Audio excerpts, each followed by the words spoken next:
Hello and welcome to Lifetime Durham, a program about people and happenings in our community. I'm your host, Al Nichols. Thanks for joining us today. Now, on today's show, we'll look at an organization that will help you literally to stand up and be counted. Linda Kiff and Irene Councilman of the Bowmanville Toastmasters Club will tell us more about that. And the Whitby Courthouse Theatre is mounting another play. Bernadette Sims and Gord Cossie provide a peek behind the scenes. And we'll also have the writing fairy, Dorothea Helm. She's with us, and she will look at her latest book, A Guide to Calling Yourself a Writer. So it's time to relax, put your feet up. Enjoy that second cup of coffee or tea, because this is your Lifetime Durham. Now, first, January 27th, the United States Postal Service will be unveiling a new stamp to commemorate part of its Black Heritage series. The unusual aspect of this event is that the stamp is the result of the artistic efforts of a Canadian. Today we welcome artist Albert Slark. Thank you for coming to the program. And congratulations. Congratulations again on this commission that you've received from the U.S. Postal Authority. And it's of Marian Anderson. We'll get a picture of that later on. But I want to find out, how did you get this stamp commission? I mean, this is pretty special. It really is special, and first of all, they saw my work in a source book, typically something like this. Which Let's take a look at it. This is what they were looking at through the, it's called the source book? This is an American source book for illustrators, and they saw my page, which actually is this page right here. Okay. And they really liked my style. That's what they were looking for, something dramatic and high, really, very realistic. And we're just going to get a shot of that up in the camera right there. There we are, right there. So the one on this page here, this is your work here. That's correct. And they looked at that. How many books do they have to go through to decide just the kind of artist they want? I'm sure they've gone through quite a few, and I guess that sort of was what they were looking for. Okay, we'll just put that back for now. And thus I got the commission. Is this the first stamp you've ever done? No, actually, this is the fourth stamp. I've done five altogether, five stamps altogether, but this is really the first to be in circulation. So, but no Canadian stamps, just U.S. stamps? Unfortunately, no. I would love to do a stamp for the Canadian or Canadian Postal Services. Yeah. But right now, I know they're using a lot of photography. But I would love to approach them with some of my work and be honored to do something for our country. Yeah, that would be a tremendous Well, it isn't as if the Canadian Postal Service doesn't know. I mean, I'm sure they know by now, and they will know. By now, they probably will. Yeah. And I really hope to send them some samples real soon. Now, this latest commission, which comes out on the 27th, the unveiling, it's of Marian Anderson. Could you tell us a little bit about her? Sure. Marian Anderson was renowned throughout the world for her amazing contralto voice. She was classically trained. And she faced a lot of adversity in the span of her career. So she became an activist and fought for equality and justice for minorities. Yeah. And that's why she's been commemorated.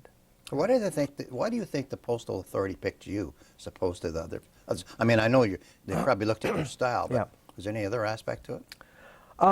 I think for me, it was, a sense of drama about my work, a sense of lighting, how I light things, a sense that it's really rendered well, sort of a classical influence, in sort of, they can really see the influence of Rembrandt, perhaps, or some of the old masters. Could we talk about some of the influences in a minute? We're going to show a clip of you working in your studio here, and perhaps you could describe exactly what you're working on there. Now, this is one of your illustrations here. Yes. Actually, that's a private commission that I'm working on currently, and that's a copy of an old master painting.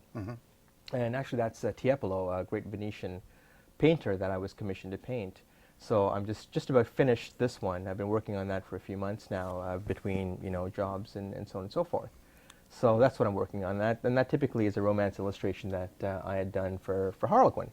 Oh yes. And those are some other studies from life and so on and so forth that I've done. And again, some more Harlequin romance. That actually is a Tom Sawyer illustration I've done for Dalmatian Press out down south, actually. And there's the stamp. This is beautiful. I think this is absolutely gorgeous. Thank you. Thank you. It really highlighted, and she was a beautiful woman, notwithstanding her voice. I've heard her before. Yeah. But that is a beautiful portrait. Thank you. And again, congratulations. Now, you primarily work in oils. That's right. For my private commissions and portraits, I work in oil. But Yeah. for my book cover illustrations, it's all on the computer, it's digital. Okay. So, and I've been doing that since about 1998, that I switched over to the digital medium. You alluded a minute ago about some of the influences in your life, Yes. in your career, the artists that you've kind of respected and, Yes. and like to emulate. Who were some of them again? Well, I started out, emulating Frank Frazetta and Boris Vallejo.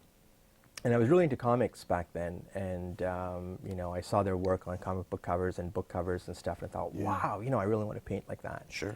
And then as I went to art school and went through, several years of art history, I discovered Rembrandt, Rubens, These are classics. the classic, the classic masters, and then of course Bouguereau, who's one of my favorite painters, and he was a 19th century French academic painter. So a lot of the painters from his circle, who I really, really try to, understand technique and, and drawing, and it's all very academic. Sure. Yeah. Where did you take your training specifically? I graduated from the Alberta College of Art. I graduated from their design program. And unfortunately, it didn't quite give me the drawing and painting skills that I needed. However, I learned anatomy there, I learned perspective, most Sure. importantly, good composition design. I mean, it's a wonderful college, really. But to do what I wanted to do, which was illustrate book covers, I didn't quite have the skills.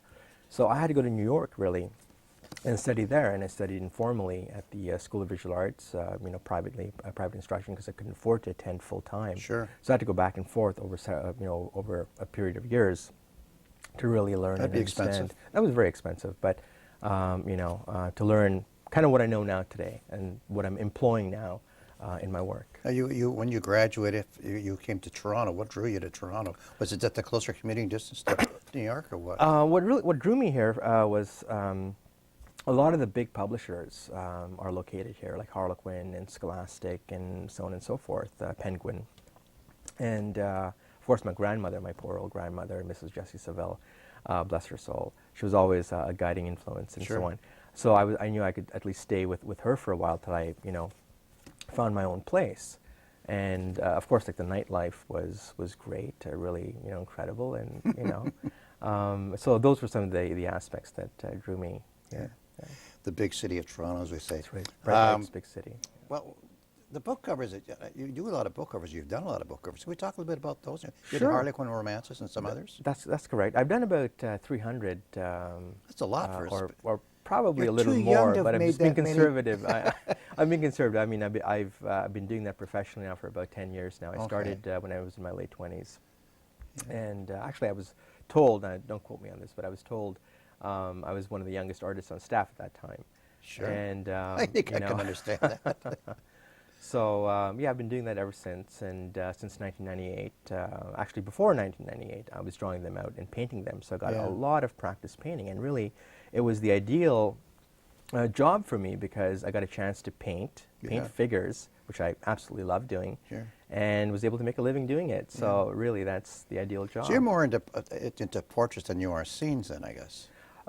Yeah, more into the human figure, more Yeah. into portraits as opposed to landscapes or still life or stuff like that. Yeah. Yeah. The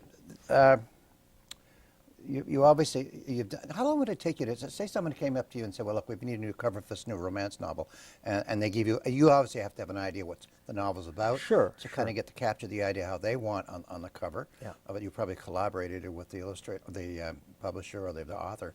But how long does it take you to, as I say, knock one off? Okay.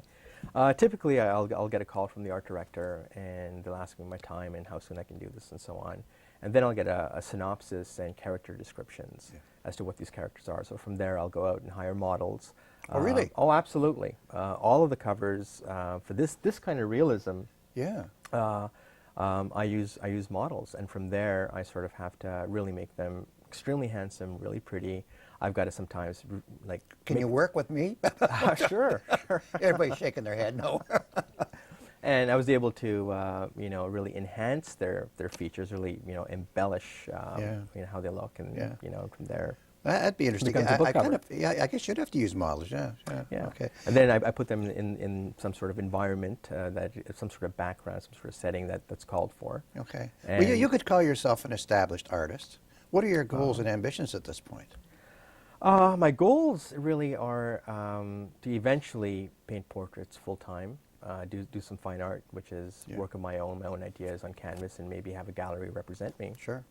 You know, but that's down the road. In the meantime, I'm happily doing book covers, and it's something I Yeah. really enjoy doing. How would you, in your own terms, how would you define success as an artist?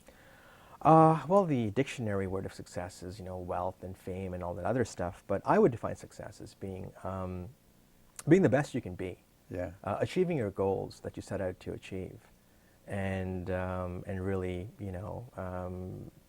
sticking to your hopes and dreams. You have a sense of vitality in your creativity. When I was looking at those illustrations, you love what you do. You have a passion for this. Absolutely. I think you Otherwise, have to have a passion for it. I think you have to have a passion for it because when the hard times come, and believe me, they do. It's hills and valleys, and when they come, and you're sitting there at 3 in the morning with after drinking 10 cups of coffee, and you're wondering, why am I doing this? Yeah. And I've got a deadline to meet the next morning. Yeah. So it's something you have to love doing. Yeah. Oh yeah. And you I do love private doing it. commissions, obviously. Yes. Hey, if someone might be watching, saying, I think you could paint my granddaughter or something like that. Sure. How would they get in touch with you? They can reach me through my website. They can contact There me it is, through right there. Yeah. AlbertSlark.com. That's it. They can reach me through there. And I've checked that website. It's a nice website. Thank you very A lot of much. nice stuff on there. Thank you very It's much. it gives people an idea of what you're capable of. Thank you. Obviously, I won't say it's a lucrative business, but it's a business that you have to be, or an art that you have to be into, that you really have to have a passion for and sense of creativity. Yes. But what advice would you give to our young budding artists watching our show today? And some of them do. Sure. Well, I will say it is and can be a very lucrative business, but that really wasn't the reason why I got into it. I got Sure. into it really because I just love painting and drawing, and book cover work was the ideal vehicle to use. Yeah. But the advice that I would give to any young artist would be to draw, and draw some more. Yeah. And most importantly, perseverance. You've got to stick with it. Yeah. Okay. You really have to, and don't lose sight of your hopes and dreams. I think it's wonderful having you on this program. Thank you very much, Al. Thank you so much for coming through. Thank you. Albert Slark, artist from Ajax, just did the Marian Anderson stamp, which is being unveiled on January the 27th. Congratulations to him. It's artists in our community. We're coming up with more Lifetime Durham. Please stay with us. If you have any comments or suggestions, please email them to lifetimedurham